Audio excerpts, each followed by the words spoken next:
Hello and welcome to World Insight with me, Tian Wei, coming to you live on CGTN. Coming up on today's program, after U.S. President Donald Trump's verbal U-turn over the ZTE ban, Chinese Vice Premier Liu He will visit Washington this week to discuss bilateral trade. Can Liu and his American counterparts resolve trade tensions?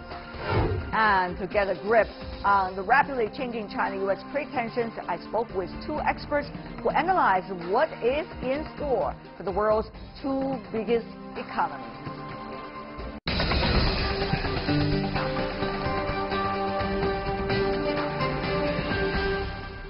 You're watching World Insight. I'm Tian Wei. We begin today's show with China-U.S. trade tensions and trade talks, too. U.S. President Donald Trump has tweeted that he is working with Chinese President Xi Jinping to get ZTE back into business in the U.S.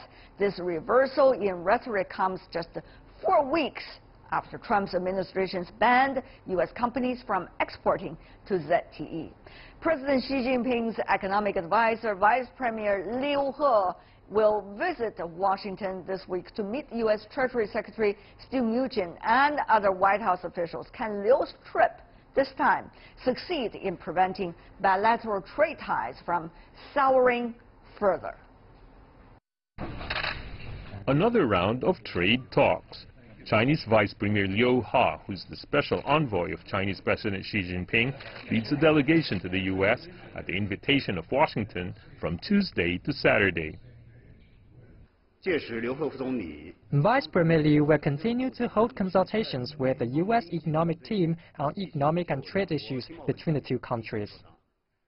This follows a high-level meeting with U.S. Treasury Secretary Steven Mnuchin in Beijing on May 3 and 4. The frequent discussions between both sides may bode well in setting the stage for a de-escalation of trade tensions, which have simmered in the past few months.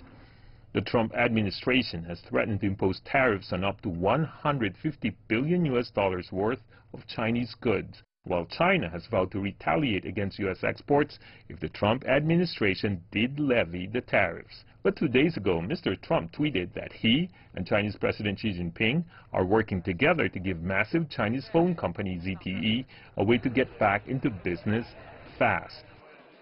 His decision would likely be seen as a concession in the ongoing talks between Beijing and Washington to resolve the trade conflict. Mr. Trump's change in tune, welcome in Beijing as a positive step, could create a better atmosphere for ongoing discussions.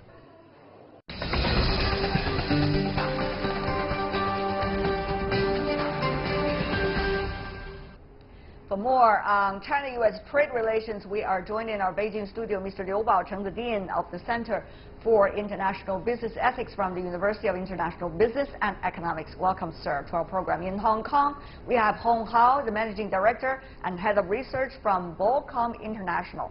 In New York, U.S., we have Robert Hormat, the Vice Chairman of Kissinger Associates. He's also the former Undersecretary of State for Economic Business and Agricultural Affairs, in fact, playing an important role in the establishment of diplomatic relations between China and the United States when it comes to economic issues. Let me begin with you, Mr. Horvat, if I can.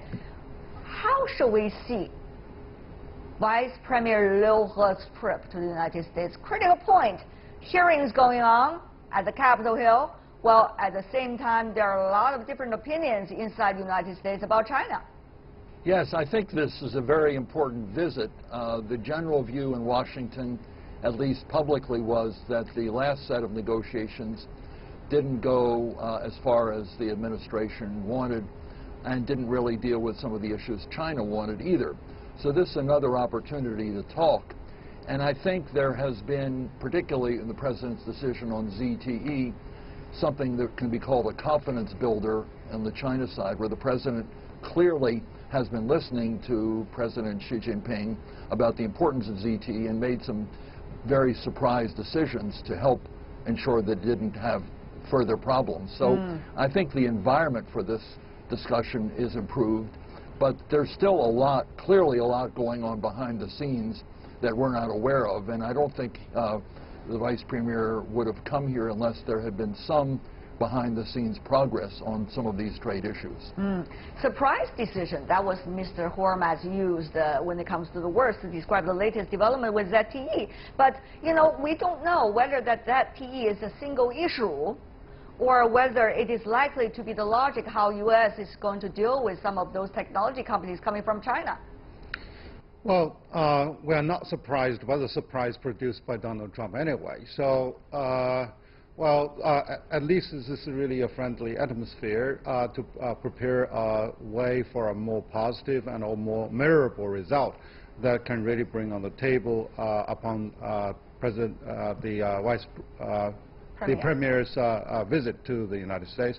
So I think that's going to be expectation that something very realistic to narrow the gap, and people might expect that there can be a sort of a shopping list, and also because 8 points have been raised with China by the United States, and whether China, after 1 week's discussion or even rehearsal, that they can really bring something that is there at least to be closer to what was really demanded by the U.S. side. Well, is that likely to happen, Mr. Hong? Remember last time during the first round, there seems to be a lot of resentment because the U.S. side abruptly brought out the long list of demands for China to accomplish, and China took it very, in a way, negatively, because it is not supposed to be a sovereign state telling another sovereign state what to do. Yeah, well, the negotiation has to start from somewhere, even though last time when the U.S. team kickstarted the negotiation, you know, the two sides, the demand was really too far apart, but it's nevertheless a good start. So today, actually, you know, recently, Mr. Donald Trump actually tweeted that it's instructing the U.S. Commerce Department, you know, to reconsider the ZTE case. It's actually showing that the U.S. side willing to negotiate with the Chinese team. So I would say it's a good start. Well, we could say it's a good start, but it's so far away from a good result. I mean, at least the result expected by both sides. It has to be mutually acceptable and win-win for both. Mr. Hormaz, therefore, to U.S., what will be the bottom line of so-called the win-win? Do you think the current administration is thinking about win-win or winner takes all? Well, that's a very good question. I think there has been, coming from the White House and other parts of Washington, and I go there quite regularly and talk to people there, a feeling that the trade relationship is imbalanced. Certainly the President says this periodically by pointing to the trade deficit the United States has with China. On the other hand, there are a lot of people who say trade deficits are not the core of the problem, and there's a debate in Washington. There's one group of people who says that the negotiation should be about reducing the trade imbalance, and the President talks about this. There's another group that says it should be about a broader set of issues, which is protection of intellectual property, foreign investment by American companies in China. Do they have more opportunity, or should there be restrictions on Chinese investment here in certain areas? So one group has a trade balance focus. Another group has a more structural focus on intellectual property, trade secrets, and a wide range of points that the business community frequently raise with the administration. So figuring out the American position is going to be a very significant thing, and figuring out what China is willing to give to the United States and what China wants from the United States, which is always going to be part of a negotiation as well. Well, Mr. Hormaz, I understand you served the various administrations, whether Republican or Democrat.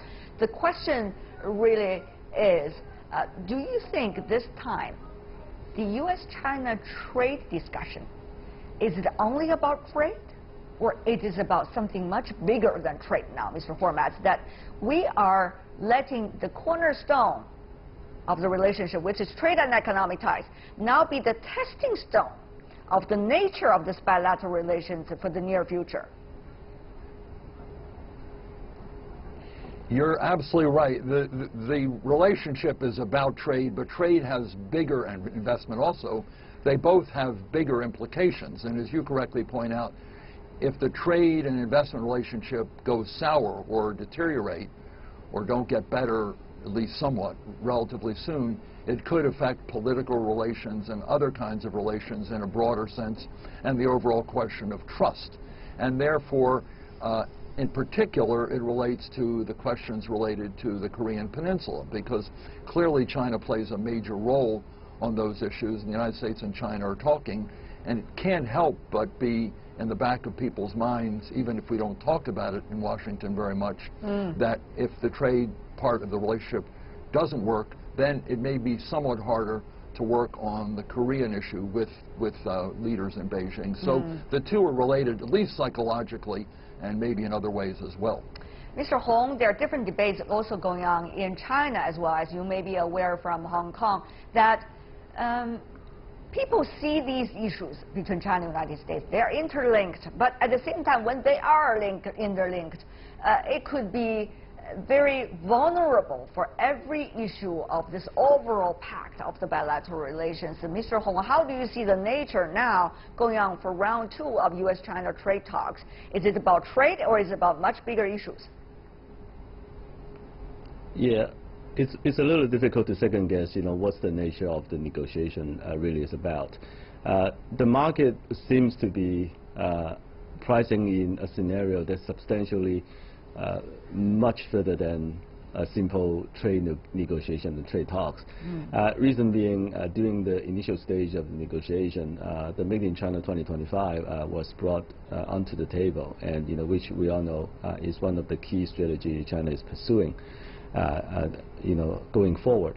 So I think China, the Chinese market is trying to decipher bits and pieces of information from this trade negotiation, and also because the market does not necessarily have all the information required to price in all the scenarios.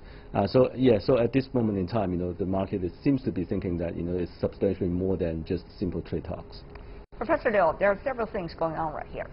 One of the things, Professor Liu, is that the trade balance, whether and should be corrected to the degree that the U.S. wants, asking China to correct it by the year, just a few years from now. But the other thing is whether this so-called May the 2022 issue with China, which is about how China wants to develop its new high-tech field for the near future, is likely to be discussed between China and the United States context. So, Professor Liu, when things are getting ever more mixed up right now, where do you think is the direction that China would like to take? Well, China is ready for trade liberalization, but where the U.S. is really bargaining for deeper and more profound changes, which is the competitive structure. Well, they do not really want to nullify the China's, the leadership in the emerging industries, but they warn that the government subsidies will really be there to distort trade, even if you support the new technologies, and that can really turn out to be an import substitution program that can hurt the U.S. suppliers' interest. It is far more from the trade issues. The trade issues can easily, to be dealt with, and well, when we are talking about future leadership, so that's something that can alert the whole world. And of course, China is having a bigger stake. But having said that, well, China has a very strong nationalistic feeling that we want to be self-sufficient in every major industries, in every major technologies. But I would see that the world globalization is really pushing forward specialization, that no one is really being able to make everything so complete and so independent. So a smoother and more transparent and more sustainable relationship between the two biggest economies will be there to help both of these countries, but also to the world. If you listen very closely to the answers of our three panelists, could tell certain messages are being sent by different sides. Let me go to you once again, Mr. Hormat, about this. One of the things that people have to look at is the latest hearing taking place starting from Tuesday. Also coincides with Mr. Liu He's visit to Washington. There are several people coming from different organizations and business communities that are likely to speak there. You got the Best Buy, which is a retailer, HP, tech company, and you also got U.S. Steel, of course, the steel and traditional sector. You also have National Association of Retailers, National Association of Manufacturers. None of these seems to be going to say very positive stuff about U.S.-China trade in the current framework, because they're likely to be some of the factors negatively impacted. So, Mr. Hormats, where is the hearing direction going? Is it really helping the United States to make the right decision, or is it helping the United States to make the decision as it wants to have? Well, this is a very interesting question, and you're right about the timing, because it occurs roughly the same time that trade talks are taking place. And the point about this is it's the Senate Banking Committee, and it's looking at Chinese investment and foreign investment in general. It's not just applicable to China, it's applicable to all foreign investment, although China will get a lot of the focus. And then there's the discussion and the hearings on the question of the $50 billion in trade that will be affected by new tariffs that President Trump has announced. So there are really two things going on here. So it's very hard to sort these out. On the tariff issue, the real question, I think, for the importers that sell things is they like Chinese goods because Chinese goods lower the price, they have more volume to sell, people go into these stores and buy Chinese things, and they like that. On the other hand, and a lot of the producers of high technology want to have more access to the China market, so they have a different set of issues. And then there's a third group that wants more restrictions on Chinese products coming into the U.S. So one of the things that the hearings on the tariffs, the 50 billion on 50 billion products in products will say is that there are differences. There are differences of opinion within the American business community and with the American economic community in general. So one of the things we'll see in these hearings is major differences, and the administration has to sort this out, and in doing so determine whether there are exceptions, whether they're not exceptions, how much to hit with higher tariffs, and where to take things off the table. So it'll create an environment where that's very complicated, and it will help the administration, I think, to at least understand the pressures it's feeling from within the U.S. in addition to pressures from China.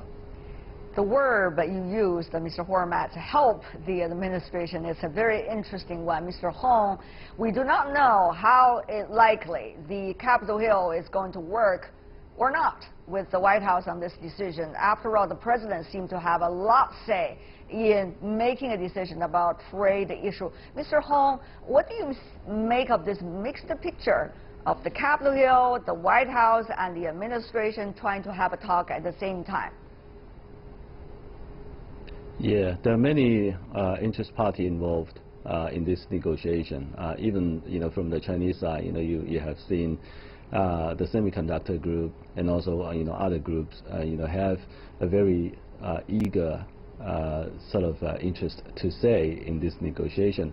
So I think we're still in a very early stage. We're just going through 2 rounds of back and forth negotiation, and now that the Chinese delegation may be going to the U.S. for a new round of negotiation as well. So at the moment, there's still too much information to digest. It's very difficult to see to foretell which direction the trade talks will go. Okay, Mr. Hormat, if I could come back to you once again, the scenarios you see from now on, because there is a time limit, supposed to be 60 days, 45 days, things like that, for the U.S. side to decide whether those so-called punishing tariffs will be inflicted upon Chinese products.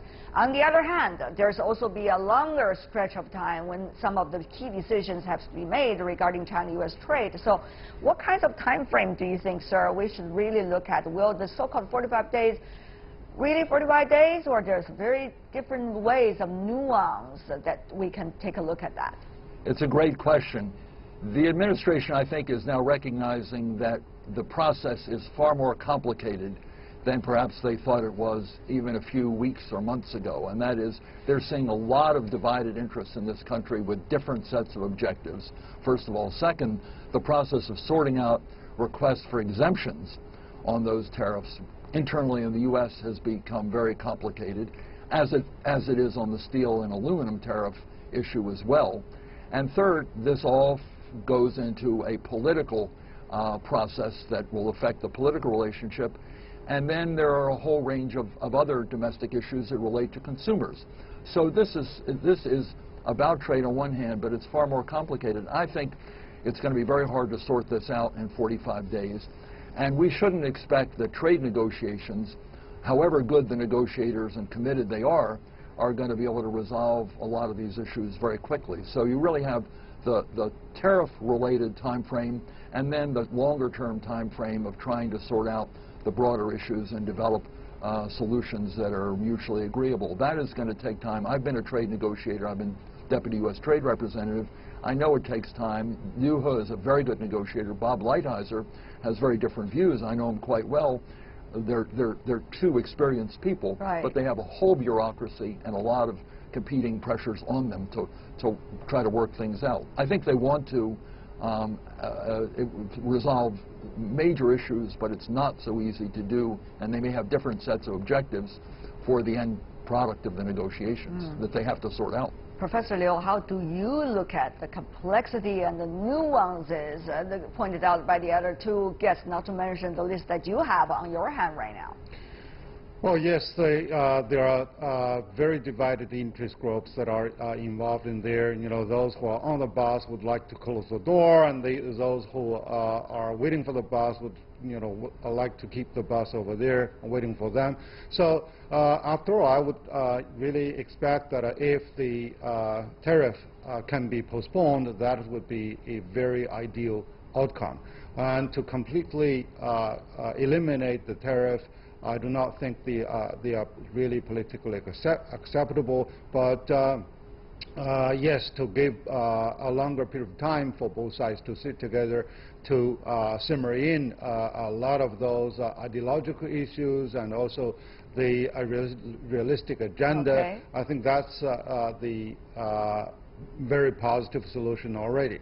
But the friction will have to be there. So in that, I would really still think that the Trump's tweet on the ZTE issue is really an isolated issue that is not really part of the package for the 301 tariff. We'll see what's going to happen. Before we go, I want to have very briefly a sentence from every one of you. What do you think is likely to be taken care of by round 2? Professor Liu, you go first, very briefly. I would say to postpone the retaliation and bring a longer period of time for people to really come to a realistic and positive solution. Mr. Hong? Yeah, we are buying some more time for a better negotiation. So more likely than not, some progress is going to be made.